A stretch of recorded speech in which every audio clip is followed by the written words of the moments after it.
So hello dear student, কেমন আছো? I hope প্রত্যেকে শুধু ভালো নয় ভীষণ ভালো আছো। স্ক্রিনের ওপর একটা প্রশ্ন দেখা যাচ্ছে, তাই না? প্রশ্নটা কি বলা আছে দেখো, if sine theta plus sine square theta equal to 1, কি বলা আছে? If sine theta plus sine square theta equal to 1 বলা রয়েছে। ওকে, এটা আমাদের দেয়া রয়েছে।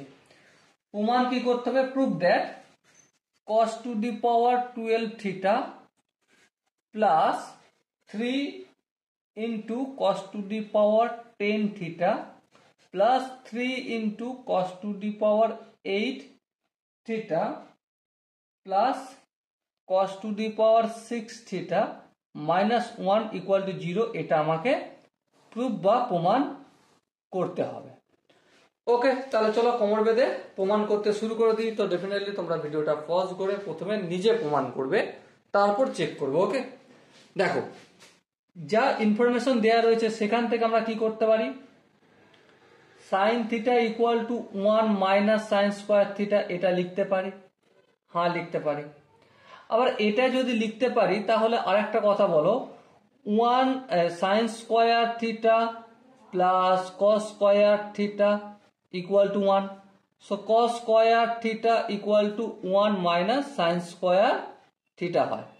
তাহলে 1 মাইনাস সাইন স্কোয়ার থিটা মানে কস স্কোয়ার থিটা, তার মানে সাইন থিটা ইকুয়াল টু এই 1 মাইনাস সাইন স্কোয়ার থিটার জায়গায় আমি কস স্কোয়ার থিটা লিখতে পারি। তো একটা আইডেন্টি থেকে ঘুরে ফিরে আমরা এতগুলো জায়গা পৌঁছতে পারি। এগুলো আমাদের একটু পরে মেবি কাজে লাগতে পারে। ওকে, এবার দেখে একটা বীজগাণিতিক ফর্মুলা তোমাদের আমি দেখাই। কি, সাপোজ মনে করো a to the power 5 plus a to the power 3 plus a যদি থাকে, তার মানে এটাকে আমি a কমন নিয়ে a to the power 4 plus a to the power 2 plus 1 করতে পারি। কারণ a এর সঙ্গে যখন এটা গুণ করব পারে পারে যোগ হবে। এখানে পার 1 1 আর 4 5 হয়, এখানে পার 1 1 আর 2 3 হয়, এখানে a আর 1 গুণ করলে a হয়, তাই না? এই কনসেপ্টটা এখন আমি কাজে লাগাবো, তাই আমি তোমাদের দেখালাম। এবার দেখো লেফট হ্যান্ড সাইডে কি রয়েছে, দেখো ফটাফট করে লেফট হ্যান্ড সাইড লিখে নাও।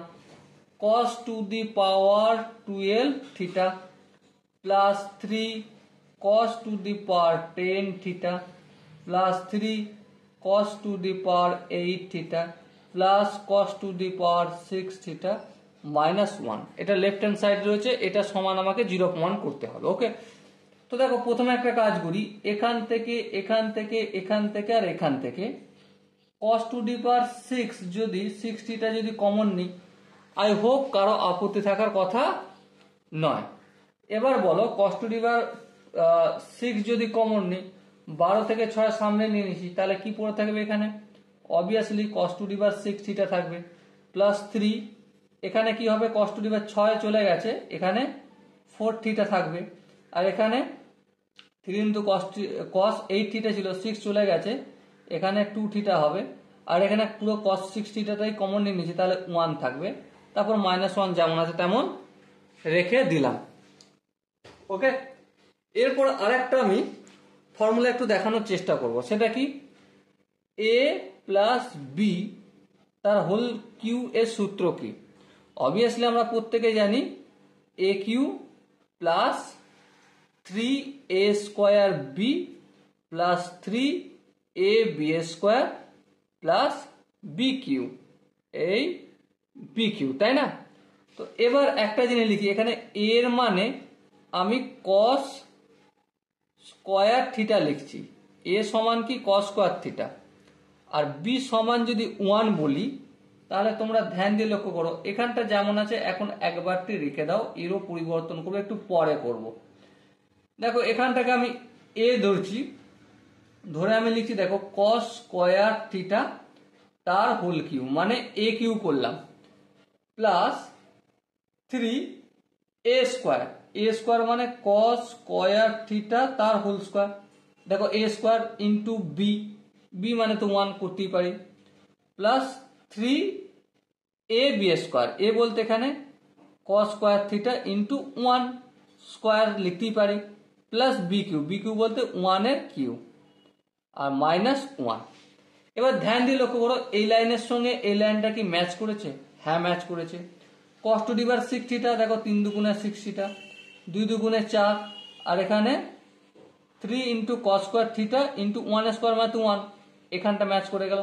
প্লাস 1 যেমন আছে এই 1 কিউ একই ব্যাপার। তার মানে এখানে কোন সূত্রটা কাজে লেগেছে? এখানে সূত্র কাজে লেগেছে 1 প্লাস cos স্কোয়ার থিটা তার হোল কিউ। দেখো a প্লাস বি তার হোল কিউ অথবা বি প্লাস এ তার হোল কিউ সূত্র কাজে লাগিয়েছি। তারপর ব্র্যাকেটের বাইরে -1 আছে করলাম। এখানটা দেখো cos to the power 6 theta রয়েছে, তো একটা কাজ করতে পারি, cos স্কোয়ার থিটা যদি আমার sin থিটা হয়, তার মানে cos to the power 6 theta মানে আমরা sin কিউ থিটা লিখতে পারি। হ্যাঁ, এবার একটা জিনিস দেখাচ্ছি, তোমরা ধ্যান দিয়ে বুঝবে। কি? সেটা হচ্ছে sin কিউ থিটা 1, এই cos স্কোয়ার থিটার মানেটা কি? cos স্কোয়ার থিটার মানে দেখো এখানে sin থিটা, তো চলো লিখে দাও এখানে sin থিটা তার হোল কিউ -1। ওকে, এরপর একটা কথা বলো, a cube into B plus C তার হোল কিউ। তার মানে এটা দেখো a into B plus C, আর এই পুরোটার হোল কিউ করতে পারি। হ্যাঁ, তো এটাই এখানে আমরা অ্যাপ্লাই করব। অ্যাপ্লাই করে গুণ করব a into b a b আর a into c a c তার হোল কিউ। তো এখানে ডাইরেক্ট করে দিই, সাইন থিটার সঙ্গে 1 গুণ করলে সাইন থিটা, সাইন থিটার সঙ্গে সাইন থিটা গুণ করলে সাইন স্কোয়ার থিটা, এই পুরোটা হোল কিউ করে দিলাম -1। এবার দেখো sine theta plus sine square theta এর ভ্যালু আমাদের দেওয়া ছিল 1, তো চলো 1 লিখে দাও। তাহলে এই 1 এর কিউ -1, 1 এর কিউ মানে কি? অবভিয়াসলি 1, 1 - 1 সমান 0 হয়, আর এটাই আমাদের রাইট হ্যান্ড সাইড প্রমাণিত হলো। ওকে, আই হোপ ডিয়ার স্টুডেন্ট প্রত্যেকে এই কোশ্চেনের কনসেপ্টটা বুঝতে পেরেছো। যদি কনসেপ্ট কোনো জায়গায় বুঝতে অসুবিধা থাকে, কনফিউশন থাকে, কি করতে হবে? কমেন্ট সেকশন রয়েছে, কমেন্টে অবশ্যই জানাতে হবে। দেখা হচ্ছে নেক্সট সেশনে, ততক্ষণ পর্যন্ত ভালো থেকো, সুস্থ থেকো এবং জয় হিন্দ।